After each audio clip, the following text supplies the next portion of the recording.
aluno, tudo bem com você? Eu sou a professora Adriana Zanon Teófilo, do curso de Arquitetura e Urbanismo.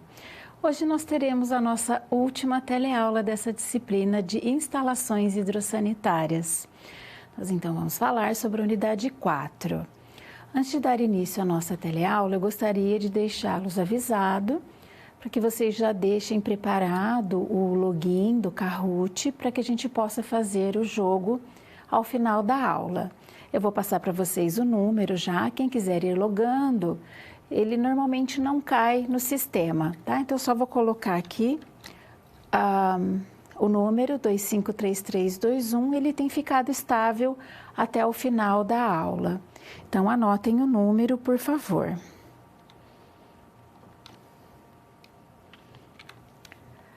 Aí está o PIN number e caso vocês tenham alguma dúvida, alguma contribuição, nós teremos 2 momentos de interação. Vocês daí, por favor, acessem através do seu tutor presencial o chat e mandem as suas contribuições ou perguntas no chat durante a teleaula, ok? Então, vamos começar a aula. Vamos ao quadro Conhecer o conteúdo de hoje. Hoje nós vamos falar sobre o conteúdo da unidade 4. O título desta teleaula trata de sistemas de águas pluviais. A competência desta unidade é para que vocês compreendam os sistemas de coleta e como é feito o encaminhamento de águas pluviais e dessa maneira, entendendo esse sistema, fazer a aplicação em projeto. Então, o resumo é que vocês conheçam os materiais, as partes que constituem, as coberturas e as normas relacionadas à aplicação aos sistemas de águas pluviais para aplicação em projeto de arquitetura. Como nós vamos falar desse sistema, vocês vão conhecer e aprender a dimensionar esses sistemas para coletar essa água pluvial, que nada mais é do que a água da chuva, né? Assim como os materiais utilizados, técnicas e normas que devem ser aplicados a este sistema. Porque você tem, as chuvas elas podem acontecer em grande ou em pequena quantidade e assim a gente tem que proceder da maneira correta para encaminhar ou receber esta água. Esta teleaula será dividida em 2 partes. No primeiro momento vamos falar sobre os conceitos dos sistemas de águas pluviais. No segundo momento, vamos falar, no segundo item, no segundo conceito, vamos tratar de superfícies coletoras das águas pluviais. O terceiro conceito sobre partes da instalação de águas pluviais. E vamos falar, no último bloco da parte 1, sobre o dimensionamento de calhas, mas tratando da vazão e da área de contribuição. Na segunda parte, vamos falar ainda sobre o dimensionamento, porém sobre a intensidade pluviométrica. Depois vamos falar ainda sobre o dimensionamento, mas através da aplicação de fórmulas, tabelas e ábacos. Depois vamos falar sobre os condutores e como pode ser feito o aproveitamento de águas pluviais através dessa coleta e do encaminhamento dessas águas, tá? Então, este é o conteúdo desta teleaula. Vamos falar sobre os conceitos do sistema de águas pluviais. Segundo Carvalho Júnior, as águas pluviais são aquelas que se originam a partir das chuvas. Esse é um conceito claro. A captação desta água tem por finalidade permitir o melhor escoamento, evitando alagamentos, erosão do solo, proteger edificações de umidade excessiva, entre outras questões envolvidas dentro de um projeto. A cobertura nas edificações tem como finalidade proteger essa edificação contra chuvas. Sendo assim, o volume de água que cai sobre ela deverá ser devidamente conduzido e escoado para os sistemas de coleta adequados, né, para que ele não vá diretamente para a rua. Pode-se aproveitar essa água proveniente da chuva.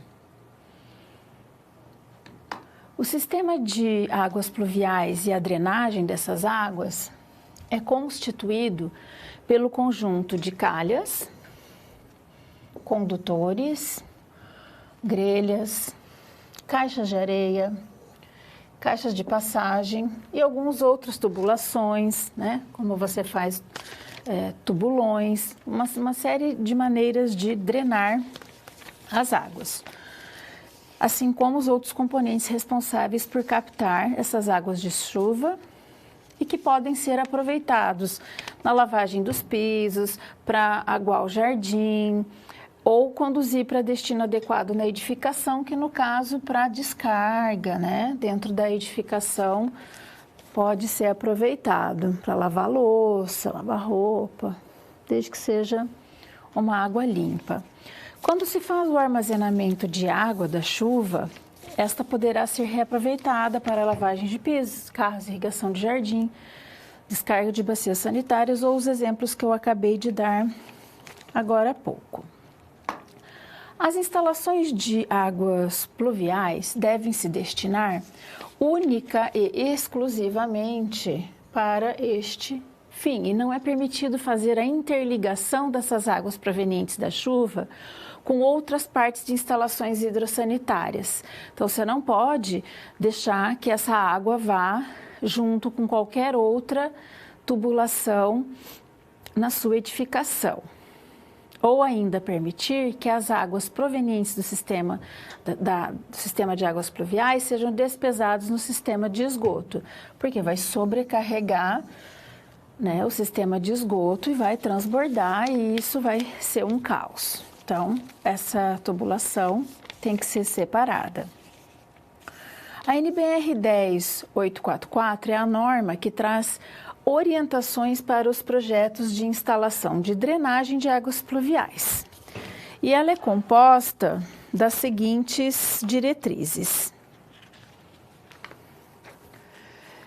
Deve recolher e conduzir a vazão da água da chuva até os locais permitidos pelos dispositivos legais, ser estanque, ter estanqueidade, permitir a limpeza e a desobstrução de qualquer ponto no interior das instalações, né? Porque às vezes acontece de ir uma folha, um galho, um vento e entupir, né, esse ponto da instalação.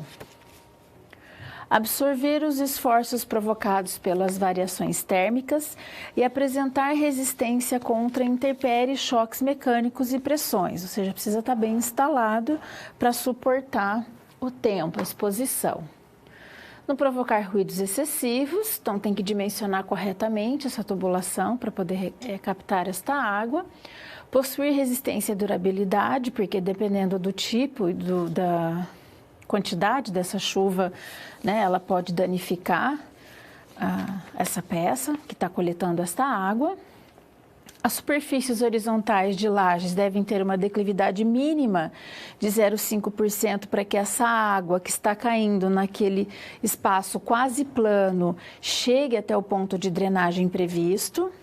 E os condutores horizontais devem ser projetados sempre que possível com declividade uniforme, com valor mínimo também de 0,5%. Porque quando você não tem esta declividade, quando você tem uma área que está na horizontal, recebe essa chuva e você não tem essa declividade mínima, o que acontece é o empoçamento dessa água. E daí, se fica dias chovendo, vai cada vez mais aumentando essa poça, que começa a passar essa umidade, a gerar danos para dentro da edificação. Então, por isso é muito importante considerar no momento da execução a questão da declividade dessa superfície plana, para que não haja danos à edificação. Eu trouxe aqui um exemplo e vamos verificar como funciona o sistema. Então, assim como no livro didático, aqui tem esse exemplo que é bem prático, onde nós temos a chuva, né, que vem do céu, e daí cai nas águas do telhado, nas áreas de contribuição, e nesse caso existe um pequeno beiral e uma coleta desta água que está caindo do telhado em uma calha semicircular, que é um condutor horizontal, a qual vai destinar esse volume de água para os condutores verticais e dessa maneira jogar no sistema da rua, aonde vai ter então a água pluvial do sistema público, né, da rua correndo esta água. Quando se tem uma área livre aqui, quando a gente tem uma parede ou um muro ou até uma platibanda, além da calha, nós temos que ter um rufo, justamente para que esta água não se caia nem aqui e nem aqui, entre o muro e a calha, para justamente não ter umidade aqui e danificar, ou aqui e danificar a edificação, para proteger o caimento desse sistema de água pluvial. Então, é dessa maneira que temos, simplificadamente, claro, que vocês conseguem entender o conceito de um sistema de água pluvial.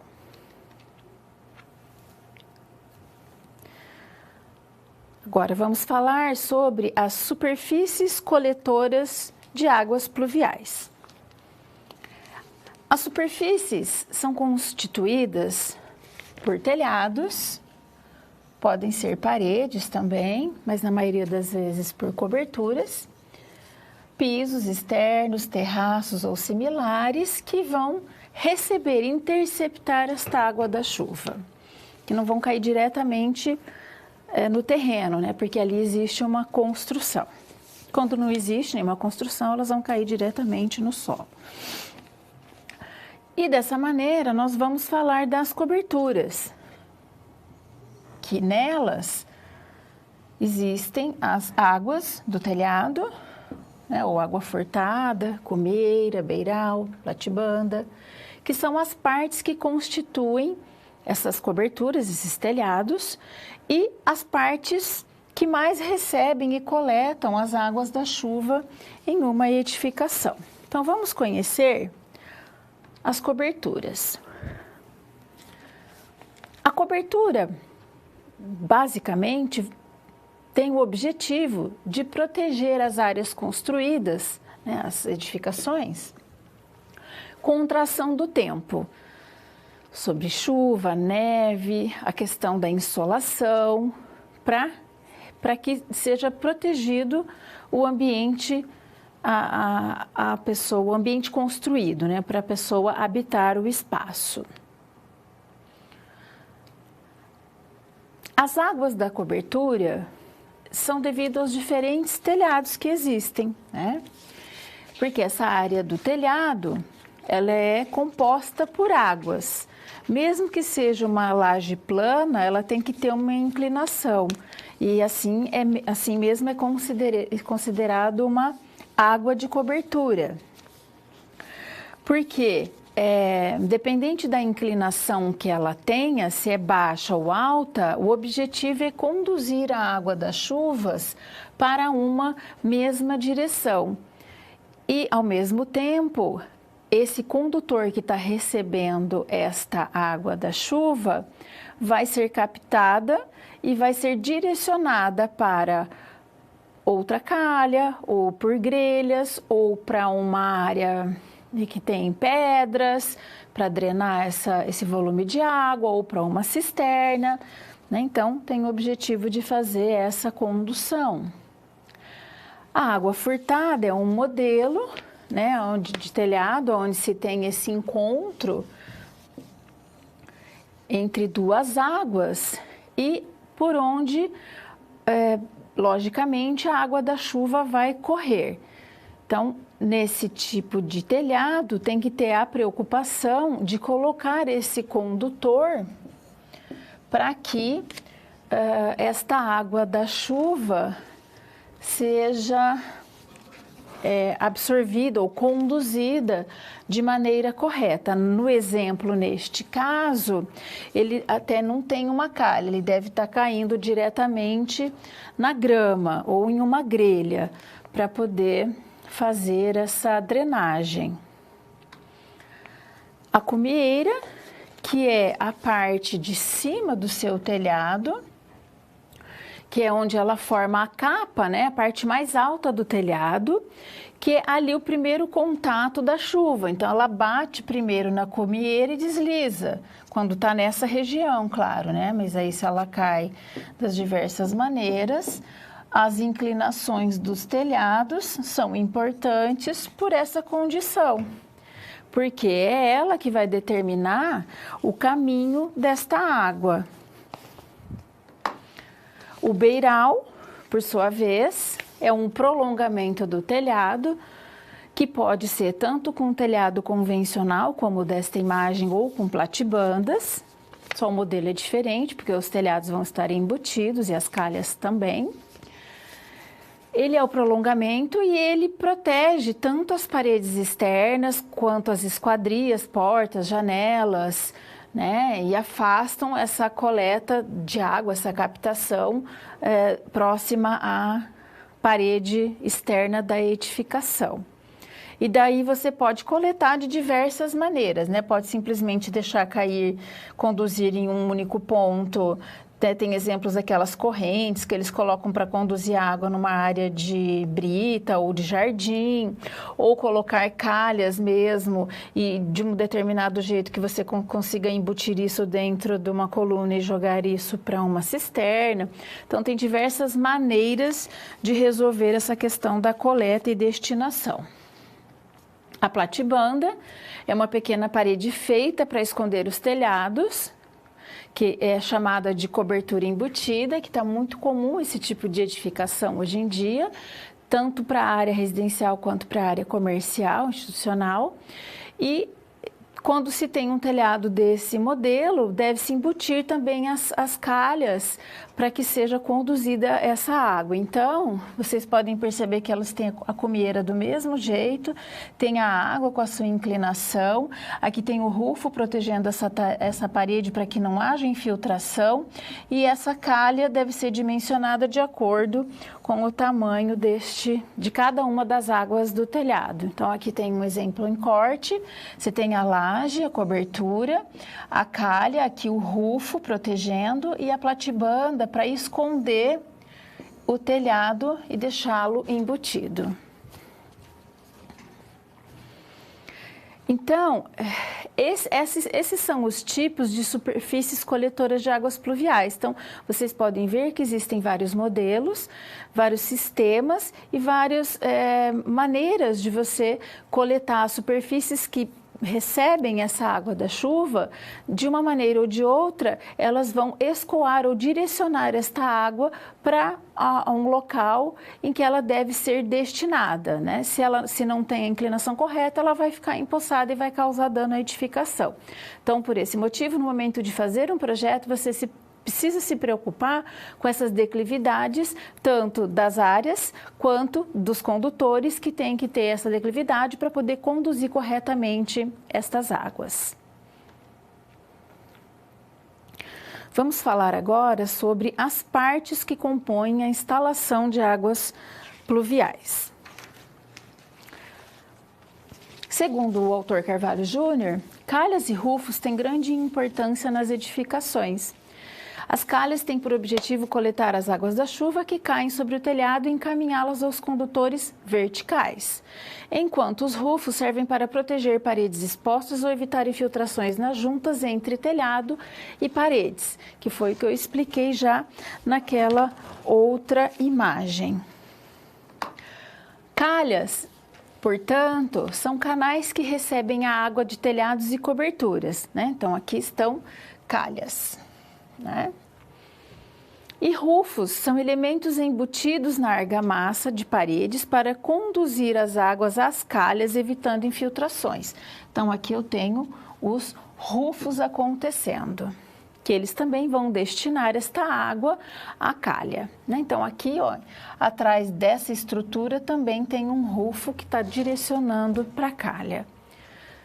Então, aqui nós temos nesse desenho um exemplo da calha acontecendo em volta de toda a edificação. Não sei se deu para ver, mas tem 4 pontos de caída de condutor vertical recebendo essas águas com inclinação, né? Daí isso precisa definir se vem para cá, a calha vai para lá, para poder coletar essa água no sistema horizontal para encaminhar para a condução vertical. Em projetos arquitetônicos, destacam-se 2 tipos de calhas, a de beiral e a de platibanda, que podem ter condutores embutidos ou externos, dependendo do tipo do projeto determinado. É importante frisar que as calhas e condutores conectados ao telhado devem ser mantidos limpos, para evitar, assim, o extravasamento ou retorno de águas de chuva. As calhas obstruídas podem causar erosão em torno da casa, danos nas paredes, infiltrações dos telhados e lajes, e você deve sempre deixar limpa esse tipo de calha, principalmente quando existe árvore no entorno ou próximo a esta edificação.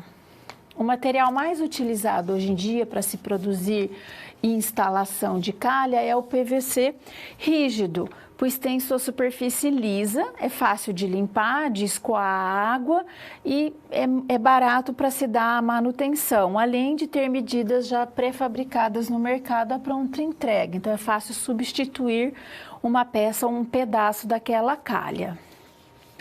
Utiliza-se também calhas em aço galvanizado, que ela é mais resistente, folhas de Flandres, cobre, aço inox, que é um produto mais caro, o alumínio, fibrocimento, fibra de vidro, concreto ou alvenaria.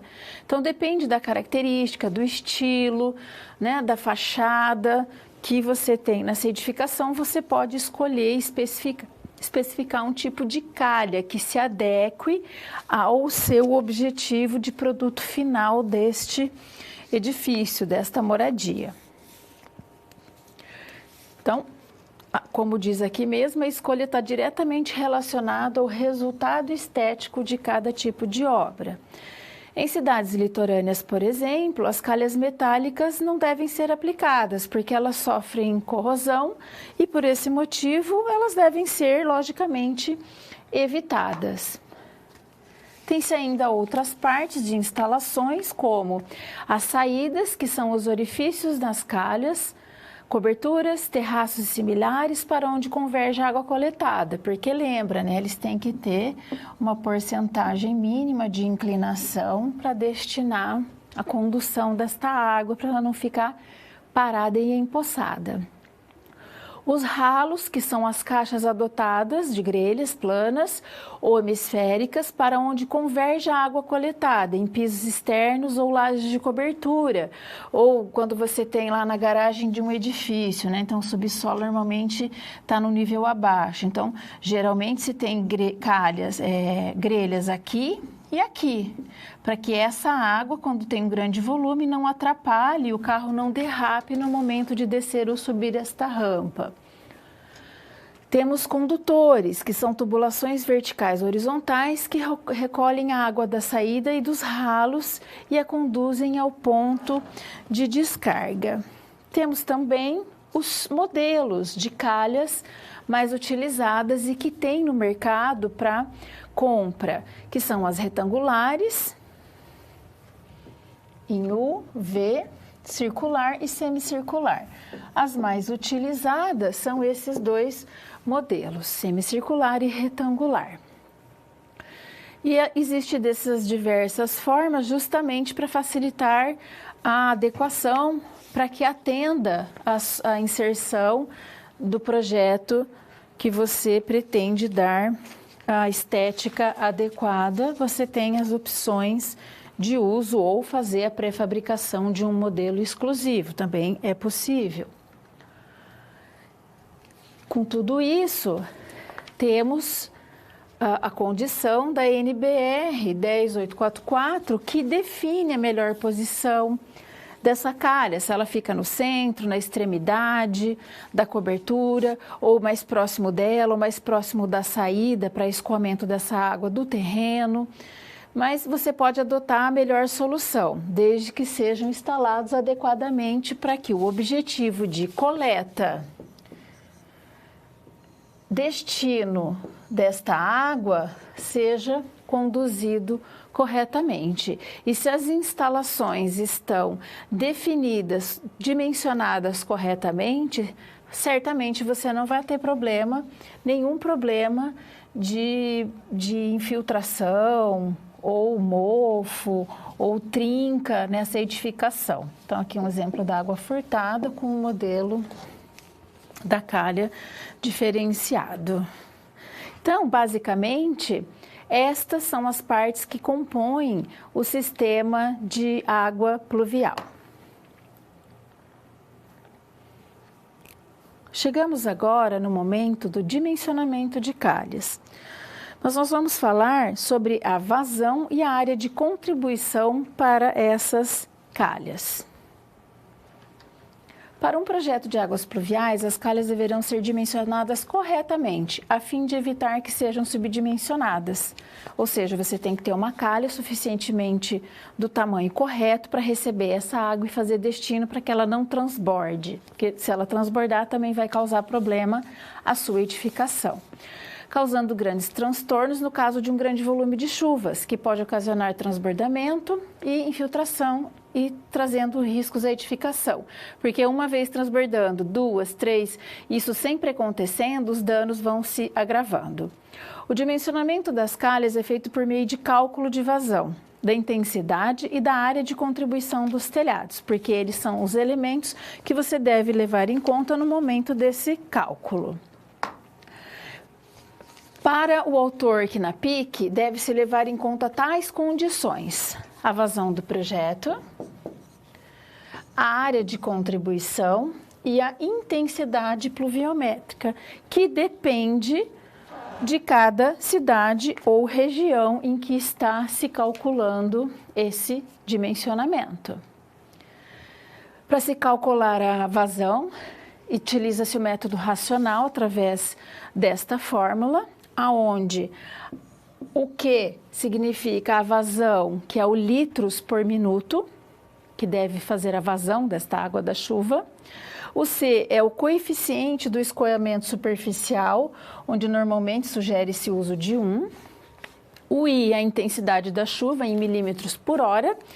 E A é a área da metragem quadrada que você tem para o cálculo desta fórmula dividido por 60.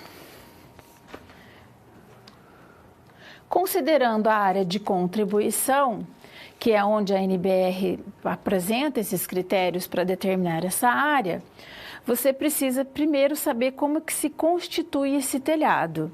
E daí essas superfícies têm áreas de contribuições diferentes.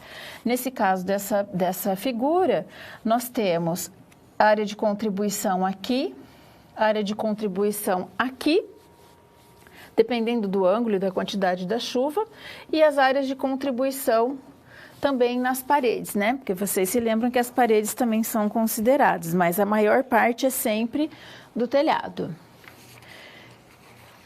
Então, você deve ver, dependendo do formato desta edificação, a cobertura como projeção horizontal, e aqui deve ter uma inclinação mínima, né, uma porcentagem mínima de inclinação. Aqui, outra inclinação. Como essa superfície vertical é grande, você também recebe a água, dependendo da posição dessa chuva e dependendo da inclinação que se dá esse volume de água. Então, quando você tem muitas paredes e pouco telhado, em edifícios principalmente, as paredes também são receptoras, interceptoras da água da chuva. Levando em consideração as chuvas, que não caem só horizontalmente, né? Porque elas têm a inclinação também. deverão ser considerados outras questões que são resultantes da inclinação da cobertura e da existência de paredes que vão interceptar essas águas da chuva, que também vão drenar essas águas. Então, por isso que é importante o beiral também, né? Porque dela protege essa parte da parede da edificação, quando é possível. No edifício já isso não acontece, por isso que utiliza-se muito materiais mais impermeáveis, mais lisos, revestimentos que não deixam que essa água permeie. Então, utilize os esquemas indicativos para o cálculo das áreas de contribuição da vazão conforme indica a norma. Então, aqui nós temos o cálculo para poder mostrar qual é a área que você vai utilizar, né? A área toda do telhado. E qual é a largura desse telhado para poder jogar, então, na fórmula. Temos ainda, aqui ele está subdividido, então a superfície plana vertical, depois as superfícies verticais opostas, né, porque ela é formada de um retângulo, depois as verticais e, por último, as adjacentes. E daí você tem... dependendo do modelo que você tem a edificação, você pode se basear nessa tabela, nesse modelo, para poder fazer o cálculo da sua área de contribuição. Ela deve estar caracterizada dentro do projeto que você está desenvolvendo, por meio de cortes e declividades, que é resultante de um bom estudo de divisão de áreas, com a finalidade de permitir um projeto eficiente e econômico, né? Porque se você define o modelo do telhado ou o modelo da edificação, você precisa se preocupar no bom funcionamento dessa edificação. E dessa maneira você pega as partes, né, daquele modelinho e vai fazendo a somatória para que você tenha uma quantidade suficiente para contribuir e fazer a vazão desta água que vai estar em contato direto com esta edificação. Então, dessa maneira, você consegue entender como você pode fazer o dimensionamento dessas calhas a partir do modelo da edificação que você está fazendo o projeto. Vamos conhecer como aplicar através de uma situação-problema. Vamos falar sobre calhas para uma residência. Um exemplo, uma atividade, e como exemplo você está fazendo o projeto do sistema de calhas para uma residência. Considere que o telhado desta casa é composto de uma única água. Vamos até desenhar aqui. Então, aqui nós temos a edificação de uma única água, tá? Que está indo para lá. Considere medindo 6 de largura, então nós temos aqui a largura, 12 de comprimento e a declividade das calhas de 1%. E você tem que calcular, dimensionar as calhas para esse telhado, considerando que o modelo escolhido é uma calha semicircular no material de PVC e também uma calha de seção retangular em aço galvanizado, né? Porque você pode dar as duas opções e o cliente pode fazer a escolha através do preço ou da durabilidade. Quando a calha é em PVC de seção semicircular, você vai pegar o telhado e, devido à tabela, a área é menor do que 100 metros quadrados, você vai utilizar a intensidade pluviométrica já pré-estabelecida de 150 milímetros por hora. Se for maior, a metragem você tem que buscar na tabela outra intensidade. A área de contribuição do referido telhado será de 72 metros quadrados, portanto, né, que é 12 por 6. Temos, então, jogar naquela fórmula. Então, 150, que é a informação que temos aqui, 72, que é a medida do telhado, dividido por 60. Então, a nossa vazão é de 180 litros por minuto, se a calha for semicircular em PVC. Já, se ela for... aqui ainda está o exemplo, né? Aqui temos o exemplo da tabela que você tem que consultar. Então, aqui tem a declividade, então como o diâmetro é de 100, nós temos uma declividade de 1% a se colocar nesta calha. Calha de aço. Tem que simplesmente, dentro da tabela, se adequar somente à metragem quadrada ao comprimento desse telhado. Então, como o comprimento é de 12 metros e na tabela ele se encaixa aqui, que está entre 10 a 15, a largura desta calha será de 30 centímetros, 0,30. Então, com base na tabela, você vai usar uma chapa de perfil retangular de aço galvanizado com uma seção de 30. Então, aqui a gente teria a edificação, o telhado e uma calha de seção retangular com 30 centímetros de largura.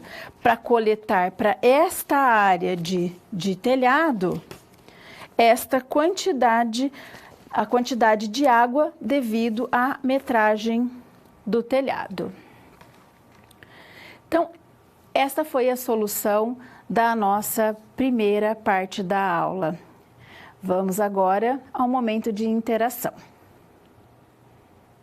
Anotem o número do Kahoot e vejam se tem alguma dúvida ou questão para me mandar neste momento.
Bom, vamos agora falar da segunda parte da aula, aonde entraremos no conceito de dimensionamento das calhas ainda.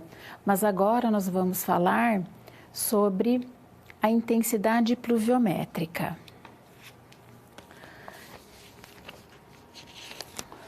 Existem critérios em função da área de projeção horizontal, que são os dados locais que você precisa verificar, porque cada cidade tem uma intensidade pluviométrica diferente.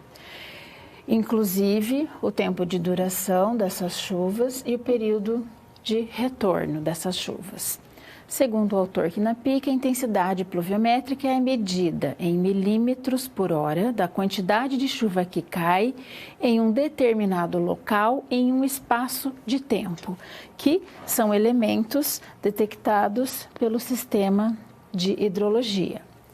Deve ser levado em conta o tempo de duração dessa chuva e o período que ela fica, que mantém-se naquele volume. Então, quando a gente não tem esse dado, pela norma, você deve deixar fixado em pelo menos 5 minutos esse volume de água. E daí você também deve considerar o período de retorno, ou seja, o tempo de recorrência, que é o número médio de anos em que, para uma mesma duração de precipitação, uma determinada intensidade pluviométrica é igualada ou superada apenas uma vez. Porque a gente tem os picos de chuva, né, com aquela intensidade, alagamentos, né? Então você precisa considerar também nesse período de retorno. O período de retorno definido é que de 1 ano para áreas pavimentadas, onde os alagamentos possam ser tolerados, 5 anos para coberturas ou terraços e 25 anos para coberturas e áreas onde alagamentos ou extravasamentos não possam ser tolerados, porque senão você, cada vez que tem uma chuva dessa, uma tempestade, vai destruir a edificação. Então, tem que ser muito bem edificado, muito bem construída. Por fim, deve ser considerado o tempo de concentração para toda a área de contribuição, que é o telhado, a nossa área de interesse. E assim ele está contribuindo para o ponto considerado. Então, para telhados, o tempo de concentração é no máximo ou igual a 1 minuto. Após 1 minuto do início da chuva, já se tem a vazão máxima sendo coletada no tubo coletor, né? Ainda mais se a chuva é forte, ela começa já a escorrer e vai sendo já destinada. Sendo assim, a intensidade pluviométrica para a área de telhados de até 100 metros quadrados pode-se adotar a medida de chuva padrão, que é aquele número de 150 milímetros por hora de intensidade e duração de 5 minutos. E para a área de telhados com mais que 100 metros quadrados, a intensidade prevista pela norma deve ser olhado lá na tabela da norma, que ela é prevista pela norma, ou determinada em função de características locais, porque, como eu disse, tem cidades que chove mais e menos, como é o exemplo desta tabela. Então, nós temos aqui cidades, por exemplo, vamos olhar aqui, lá do Rio Grande do Sul, que chove muito mais que cidades que estão, por exemplo, aqui em Goiânia, ou, né, aqui em Goiânia. Então, a gente tem o período e a intensidade pluviométrica diferentes dependendo do estado em que se encontra. Então, é importante conhecer essas particularidades quando você está projetando, né? Em que região você está fazendo o projeto, como que você deve considerar e dimensionar essas calhas, de acordo com a condição climática de cada local, para que você não faça um subdimensionamento, que você não faça calhas menores do que necessárias para coletar e destinar essas águas pluviais. Agora vamos falar sobre o dimensionamento das calhas, mas através das fórmulas, né? Que tem a fórmula de Manning-Strickler, tabelas e ábacos, que é um pouquinho mais complicado o tipo de cálculo, mas dá para fazer de maneira mais simplificada. Muitos fatores envolvem o cálculo para dimensionar as calhas. As calhas normalmente são utilizados pelo sistema de Manning-Strickler, os condutores verticais através dos ábacos da NBR 10488 e os horizontais através das tabelas da norma 10844. Então, vocês podem consultar e conhecer essas normas técnicas. Aonde a fórmula do Manning-Strickler é esta, uma fofa, né? Enorme a fórmula. E o que continua sendo a vazão da calha, que é de litros por minuto. A área é a área molhada, que vai receber o contato da água. RH é o raio hidráulico. P é o perímetro molhado. SO é a declividade da calha, N é o coeficiente de rugosidade, porque depende do material, e K, 60.000, que é o coeficiente de transformar as unidades em vazão de metros cúbicos por segundo para litros por segundo. porque tem isso também, tem que transformar. O coeficiente de rugosidade está diretamente ligado ao material, né? Então, se você tem um plástico, ele é mais liso e o seu coeficiente é menor de rugosidade. Se você tem um material, um concreto, por exemplo, que não é alisado, a sua rugosidade é maior. E daí você precisa alterar de acordo com a escolha que você fez no projeto, vai interferir na condução desta água através do material que você definir como parte desse sistema de escoamento de águas pluviais. Um ponto importante nesses cálculos é o fator da declividade das calhas. Como eu também já comentei, elas devem possuir declividades mínimas para que essa água escoe. Então, não é só a área de contribuição, o telhado que tem que ter uma inclinação, as calhas também, porque é as calhas que vão destinar as águas a um condutor vertical. E geralmente elas têm no mínimo 0,5%, 1 ou 2%. Quando a intensidade e a duração das chuvas são fortes, a água das calhas pode extravasar para dentro dos ambientes. Isso geralmente ocorre em virtude da ausência de declividade ou o dimensionamento errado dessas calhas, né? Então ela está subdimensionada. Ou pouca capacidade dos condutores verticais, porque às vezes você dimensiona corretamente a calha, coloca lá uma calha de 30 centímetros de largura, mas o seu condutor vertical você não dimensionou corretamente. E daí você tem um problema dessa água extravasar. A seção da calha também irá influenciar na sua capacidade em dar a vazão às águas das chuvas. Por essa razão, a NBR 10844 fixa os diâmetros das calhas de acordo com a vazão e com a declividade. Então, são questões que precisam ser levadas em conta para esse dimensionamento. Nas calhas semicirculares, por exemplo, valores indicados pela norma são calculados pelo sistema da fórmula de Manning-Strickler com N igual a 0,011, que é a rugosidade, e a lâmina d'água igual a metade do diâmetro interno do tubo. E se você resolve trabalhar com calhas em beiral em platibanda e as saídas estiverem a menos de 4 metros da mudança de direção, a vazão do projeto deverá ser multiplicada pelos valores da tabela a seguir. Então, vamos conhecer a tabela.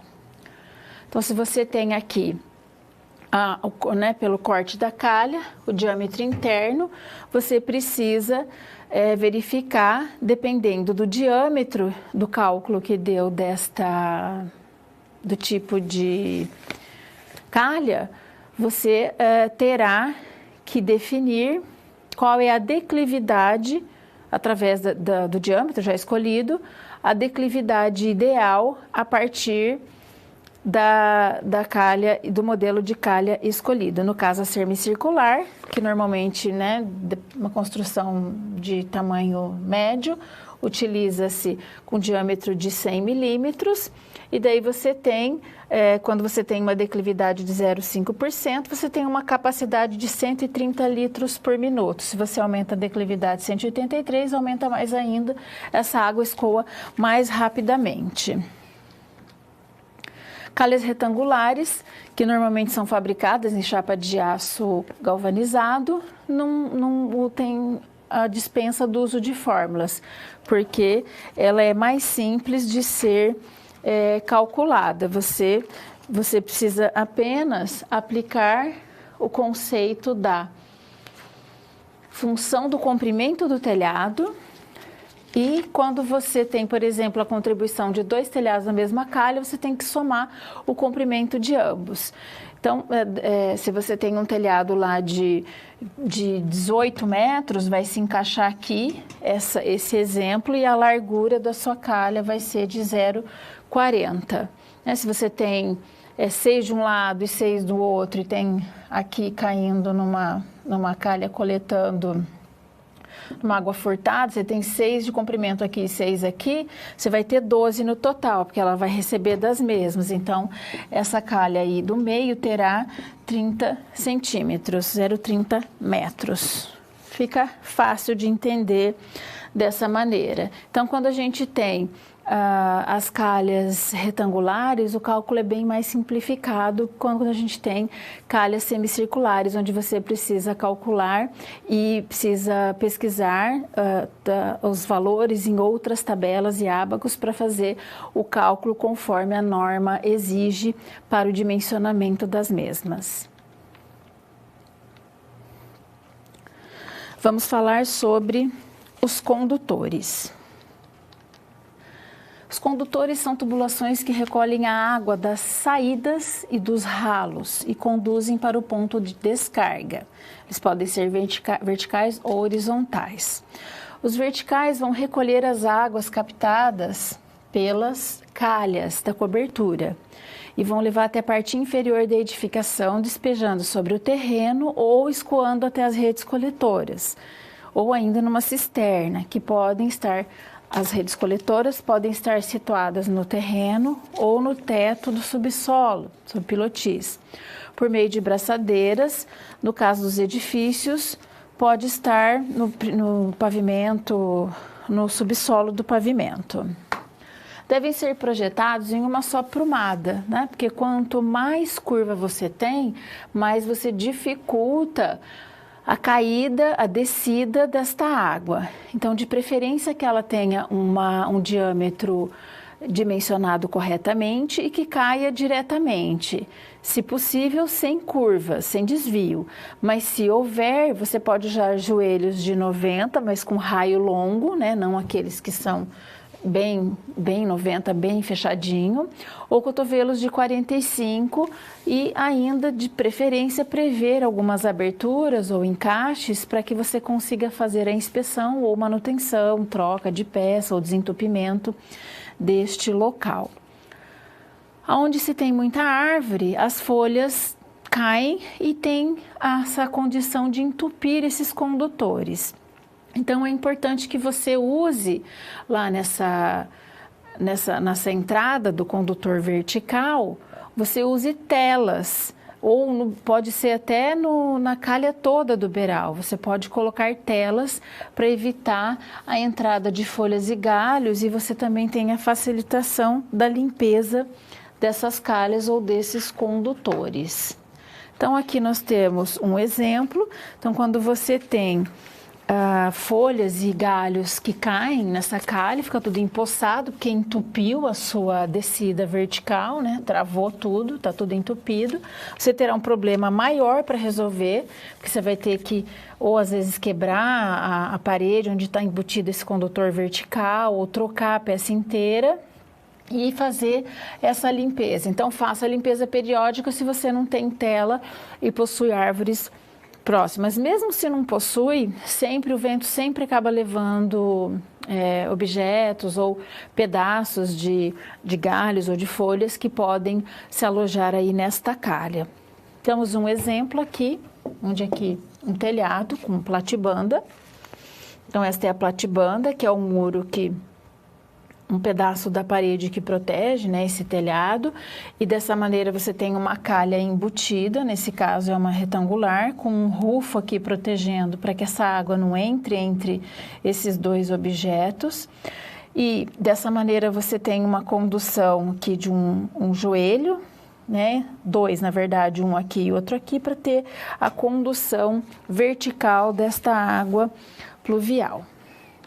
O dimensionamento é baseado na intensidade da chuva, com uma pequena duração, porém de grande intensidade, e a área de contribuição de vazão correspondente. Então, vocês precisam buscar as tabelas e verificar esses valores.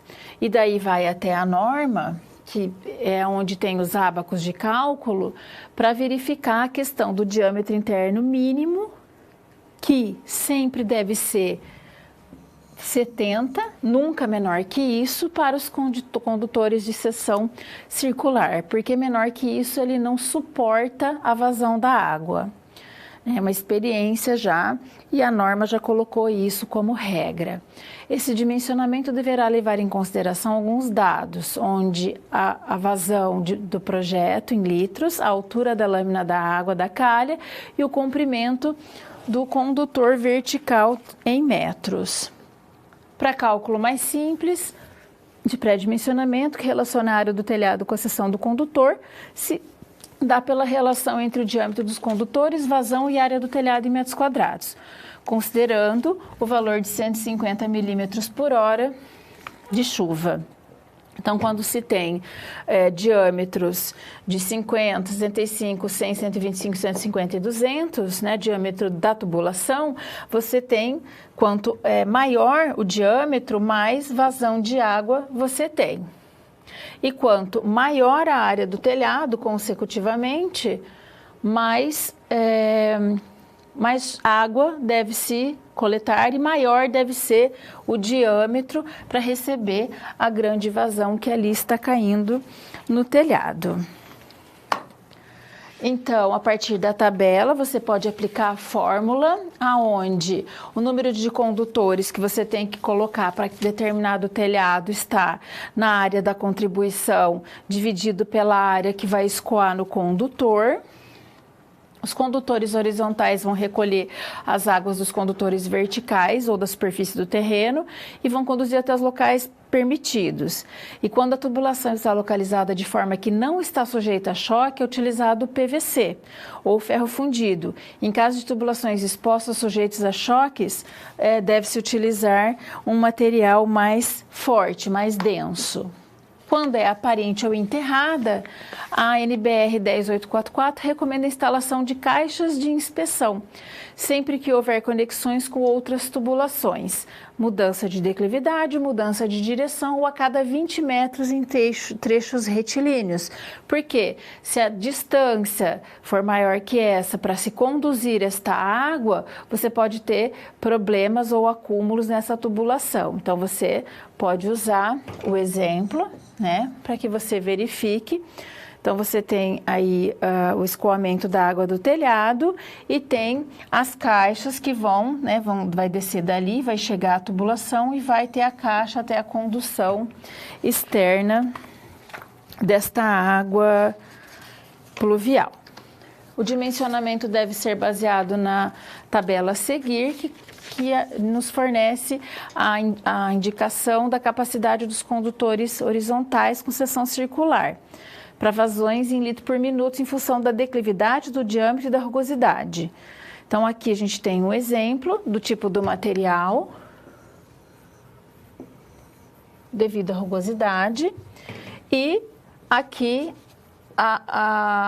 o diâmetro em milímetros, que você consegue ver a declividade e o diâmetro, e daí você tem o valor do N, né? A rede coletora de águas pluviais também possui cálculo simplificado. Conforme a tabela abaixo, considera a correlação entre a área de contribuição e a declividade do terreno, supondo uma precipitação de 150 milímetros por hora. Então, aqui é mais simples. Então, você tem o diâmetro da sua tubulação, a declividade. No caso, quando você tem uma tubulação mais estreita, sua declividade deve ser maior para que essa água seja escoada com mais rapidez. Conforme cita Carvalho, os níveis em que são projetadas e implantadas edificações devem ser estudados para que o escoamento das águas sejam de preferência por gravidade. Então, né, você pensa que a declividade é uma questão importante, porque essa água ela tem que ir descendo para até chegar ao dispositivo de escoamento legal. As águas pluviais normalmente são conduzidas pelos condutores horizontais, até a sarjeta da rua em frente ao lote. Se o terreno estiver abaixo da rua, deverão correr para a rua mais próxima, passando pelo terreno vizinho, que a gente fala de... esqueci o nome agora. Servidão, né? Então, você passa uma tubulação onde você tem a servidão ou escoamento dessas águas pluviais, né? Porque senão como é que você vai jogar essa água que você está coletando da chuva na rua se a sua rua está acima da sua casa? Então, você não vai colocar um sistema de bomba, né? A lei permite que você passe pelo terreno vizinho que é mais baixo, que acesse a rua lá de baixo, e o vizinho pode passar essa servidão pelo seu terreno. Em alguns casos, é sim utilizado o sistema de bombas, mas aumenta o custo da manutenção e do sistema. E daí você precisa sempre de um gerador, porque se acaba a energia numa chuva forte, como é que você vai retirar essa água dali? Então você pode daí correr o risco de perder e acabar com toda a sua edificação, caso essa bomba venha a não funcionar. De acordo com o Carvalho, as caixas coletoras de água pluviais são detentoras de areia ou inspeção, permite interligação de coletores e limpeza para desobstrução das canalizações, porque às vezes as sujeiras até passam pelo cano, mas daí elas podem ficar, melhor que elas fiquem retidas nessas caixas, porque daí você abre essas tampas e faz essa limpeza e não vai obstruir a tubulação. Devem ser previstas inspeções dessas tubulações, que são aparentes, nos seguintes casos: conexão com outra tubulação, mudança de declividade ou de direção, ou a cada 20 metros no trecho de percursos retilíneos. E devem ser previstas caixas de areia enterradas das tubulações nos seguintes casos: em conexões com outra tubulação, mudança de declividade ou direção, ou a cada trecho de 20 metros nos percursos retilíneos. Então, você sempre vai ter aqui as caixas que podem fazer, daí vão acumular os resíduos aqui, então ela chega e sai por ali, dando sequência ao destino desta água. Então, este foi o conteúdo sobre condutores dentro de um sistema de águas pluviais. Vamos falar sobre o aproveitamento das águas pluviais. O aproveitamento dessas águas em atividades que não necessitam de água potável pode reduzir significativamente o consumo do edifício, tornando uma edificação mais sustentável, além de melhorar o escoamento superficial das vias urbanas. Em algumas pesquisas, pode-se reduzir em até 30% o consumo de água potável, conforme afirma Carvalho Júnior. Desculpa. O funcionamento do sistema é muito simples, pois as águas pluviais são captadas por meio de calhas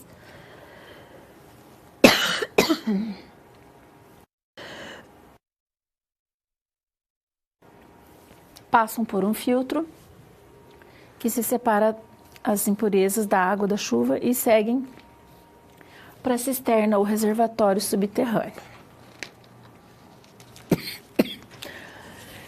Esse aproveitamento possui o seguinte trajeto: captação, condução, tratamento, armazenamento, tubulações sob pressão, sistema automático ou manual.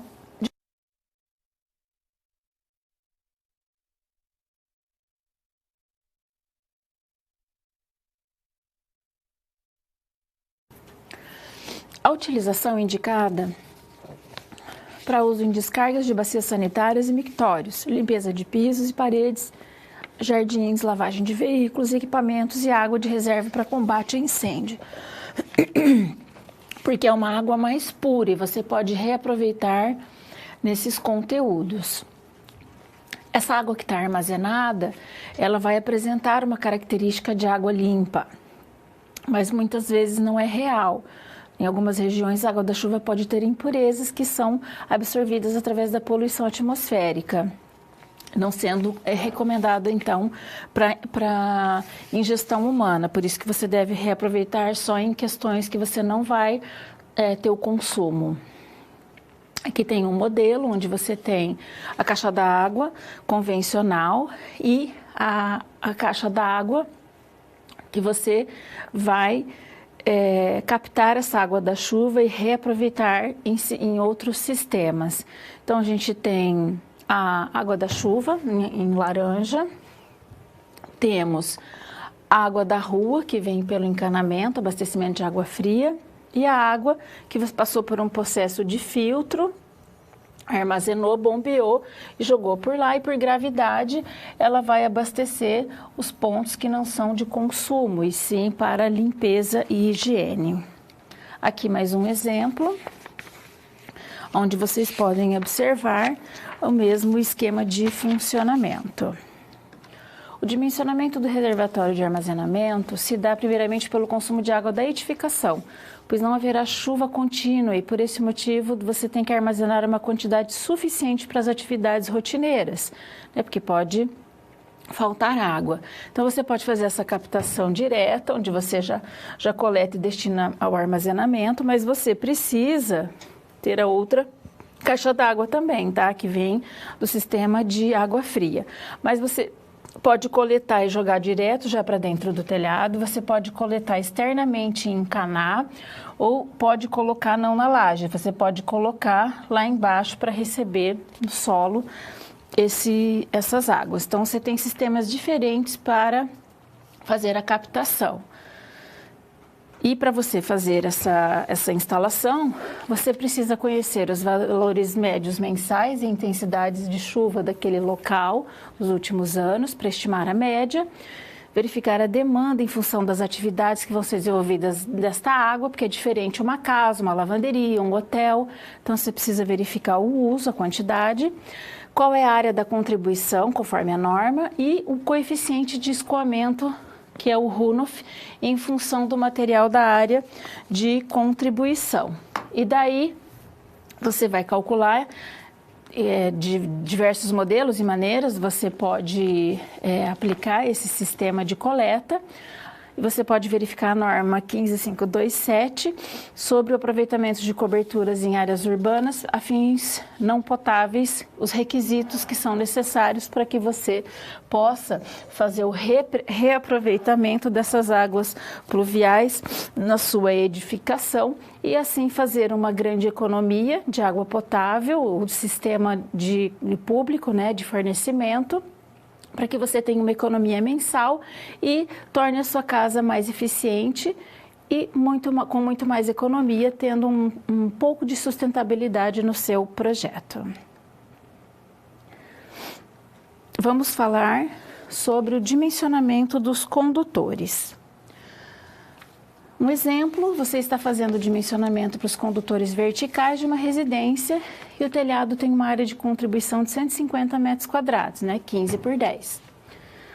Adotando o diâmetro de 100 milímetros para condutores verticais, calcule quantos os condutores serão necessários para escoar a água desta chuva. Então, com base na fórmula onde você precisa saber o número de condutores, você precisa saber da área total, que nós temos, que é 150 metros quadrados, e você vai jogar na fórmula e vai descobrir que você precisa de 1,66, ou seja, para essa dimensão de telhado, você sempre arredonda para cima. 1,66 você arredonda para 2 condutores. E daí você pode colocar um condutor em cada extremidade, como está aqui no exemplo.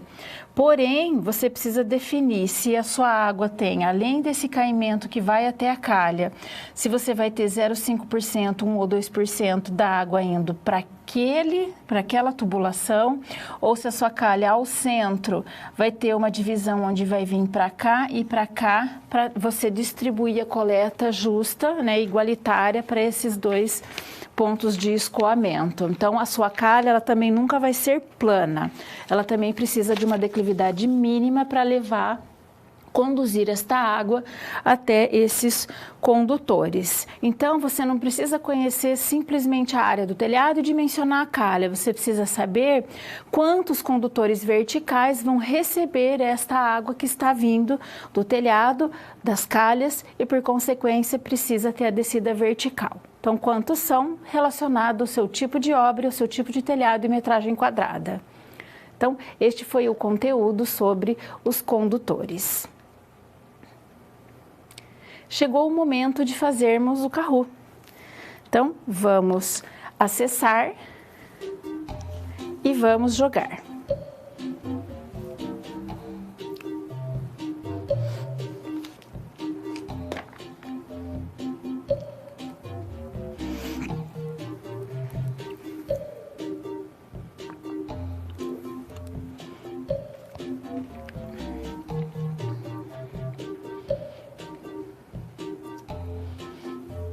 Mais 10 segundos para todo mundo fazer o login.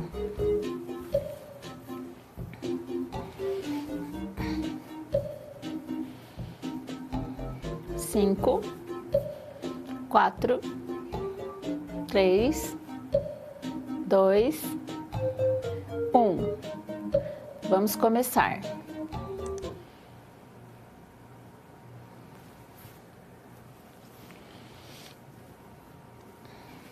Qual a norma que traz orientações para projetos de instalações de drenagem de águas pluviais?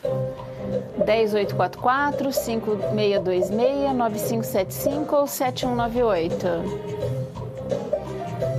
Eu falei várias vezes, hein? Se vocês prestaram atenção, vocês vão acertar, com certeza.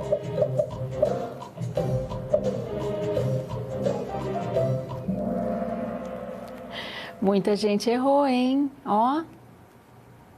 Quase 50% colocou em outras normas. Vocês não prestaram atenção na aula. NBR 10844 é a norma que fala sobre águas pluviais. Gabriel, parabéns em primeiro lugar. Próxima. As águas pluviais coletadas podem estar ligadas com outras partes das instalações hidrossanitárias. Essa afirmativa é verdadeira ou falsa? O que vocês acham? Eu posso? Posso ligar meu sistema de água pluvial, o que eu coleto da chuva, em qualquer outra instalação? Gente, quase a metade errou, não acredito. Falsa, não posso. Não posso misturar, não posso jogar minha água da chuva no esgoto, eu não posso misturar em outra instalação. Ela deve ser destinada para a rua, o meio-fio, os bueiros ou cisterna. É separado. Júnior está na frente agora. Próxima. Qual o nome dado a uma pequena parede feita para esconder telhados ou embutir calhas ou qualquer outro tipo de condutor? Essa é fácil demais. Pingadeira, peitoril, platibanda ou água furtada? Essa não se destina somente à minha disciplina, prestem atenção.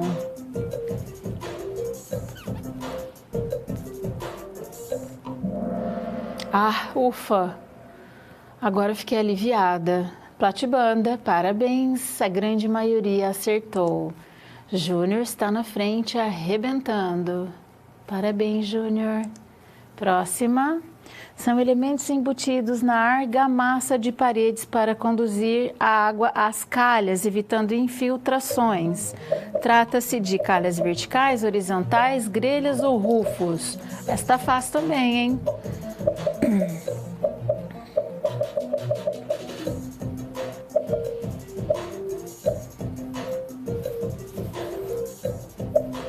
Vamos ver se vocês prestaram atenção. Parabéns, a grande maioria acertou, né? Também muito fácil, né? É o único elemento daqui que fica embutido na argamassa. Júnior tá na frente, prestou atenção na aula todinha, parabéns. Penúltima, verdadeiro ou falso? As calhas são as únicas e mais eficientes maneiras de coletar águas da chuva. Verdadeiro ou falso? Não vou nem ler de novo, não precisa, é muito fácil. O que é que vocês acham?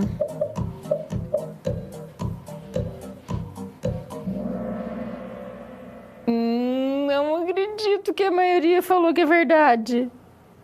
É falso, gente, as calhas não são as únicas. Ela é um tipo de coletor. Vocês não prestaram atenção neste módulo, hein? Ai, ai, ai. Marreco, até o Júnior errou. Júnior, você também não prestou atenção nesse momento da aula. Última questão. Vamos lá. Complete. As de água pluviais são detentoras de areia que permite a limpeza e desobstrução das canalizações. Caixas de passagem, caixas coletoras, caixas de conexões ou caixas paralelas? Quais são as caixas de água pluvial que são detentoras de areia e permite a limpeza e desobstrução das canalizações? 15, mas o resto errou, né? Tá Mais errou do que acertaram, 51% errou. 15 só acertaram, 49%. Então, as caixas coletoras é a resposta correta. Foi dado no último bloco da aula. Então, o pódio, ó, Marreca ficou em primeiro lugar. Parabéns, você ganhou esta competição, prestou atenção na aula. Vamos finalizar a nossa teleaula? Vamos recapitular o que falamos até o momento. Nesta teleaula, nós conhecemos as instalações, os tipos de sistemas de instalações de águas pluviais, as principais características e os principais materiais utilizados para dimensionar esse sistema. Como vocês aprenderam a desenvolver o dimensionamento das calhas, né, do projeto de telhar a partir dos telhados e modelos de áreas de superfície, de áreas coletoras, sempre de acordo com as normas vigentes. E vocês ainda conheceram todas as partes de um sistema de água pluvial, que você pode aproveitar, de que jeito que você pode aproveitar para reuso, o dimensionamento, cálculo e aplicação dessa questão do reuso no projeto, onde que você pode aproveitar esta água dentro de um projeto de uma edificação. Então, este foi o conteúdo desta teleaula de hoje. Agora chegou o momento do segundo momento de interação e eu vou aguardar as suas dúvidas ou considerações. Já voltamos.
Chegamos ao final desta teleaula 4, na nossa última teleaula dessa disciplina. Espero ter contribuído para o conhecimento de vocês sobre as instalações hidrossanitárias em uma edificação.